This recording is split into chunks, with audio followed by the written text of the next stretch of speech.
Assalomu alaykum do'stlar, salomatmisiz? Yana qisqa qotib qolgan masalalarga qarshi o'z fikrlarimizni bildirib o'tamiz. Bugun O'zbekiston Respublikasidagi soliq tizimi haqida gaplashamiz va albatta bu sizga zerikarli bo'lmaydi, ketib qolmang.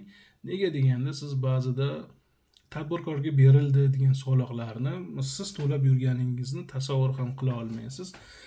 Bu yerda albatta mavzu juda ham katta. Men siz bilishingiz kerak bo'lgan qisqa bir ma'lumotlarni tushuntirib o'tmoqchiman. Bu qo'shimcha qiymat solig'i QQSdan ko'pchilik eshitgan albatta. Bu nima ekanligi haqida. Biz ko'pincha soliqlarni tadbirkorlarga, biznesmenlarga soliqlarni ko'paytirishadi. Ularga soliqlarni ko'paytirishimiz kerak. Oddiy xalq qiynalyapti deymiz. Avvalo unutmasligimiz kerakki, tadbirkorga qo'yilgan har bir soliqning yuki aylanib iste'molchiga, ya'ni bizga kelib tushaveradi. U xoh importyor bo'lsin, xoh ishlab chiqaruvchi bo'lsin. U mana bu 12% bo'lsin, qo'shimcha qiymat solig'ini yoki 10% belgilasangiz ham bu ishlab chiqarayotgan mahsulot yoki import qilib olib kirayotgan mahsulotini ustiga bu soliqni albatta qo'yadi va keyin sotuvga chiqaradi va siz mana shu soliq bilan qo'shib mahsulotni sotib olasiz. Bu narsa haqida bilarmidingiz? Bilmasangiz menimcha yangilik bo'ldi siz uchun. Va yana bir narsani unutmang, bu odatiy soliqlar bo'lsa, biznesmenlar. Siz odatda biznesmenlarning qo'lida ishchi bo'lib ishlaysiz yoki o'zingiz tadbirkorlik bilan shug'ullanasiz yoki davlat ishida ishlaysiz.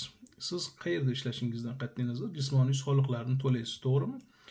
Xo'p, rivojlangan davlatlarda bu soliqlarni insonlarning o'zlari deklaratsiyaga o'xshatib, qog'ozlarni to'ldirib, davlat soliq qo'mitasiga topshirishadi va soliqlarni to'g'ri to'ldirgan bo'lsalar, hattoki bonuslar olishadi.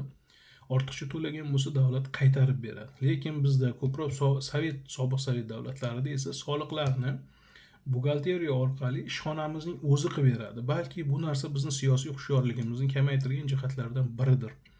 Nima bo'lganda ham tushunishimiz kerak bo'lgan narsa bu. Agar siz 10 million so'm soliq olayotgan bo'lsangiz, ungacha tadbirkor 12% sizning jismoniy o'sha daromad solig'ingizni ham yana o'sha o'zini ijtimoiy 12%lik solig'ini ham yana 1%da adashmasam o'sha pensiya jamg'armasidagi soliqni ham tadbirkor to'lagan hisoblanadi. Davlat xizmatchilari uchun esa adashmasam 25% gacha edi.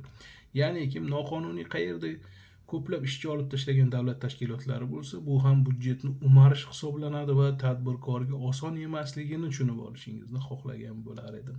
Menimcha yetarli bo'ldi. Nimadir yana kamchilik bo'lsa yozib qoldiring, albatta davom ettiramiz. Sog' salomat bo'ling.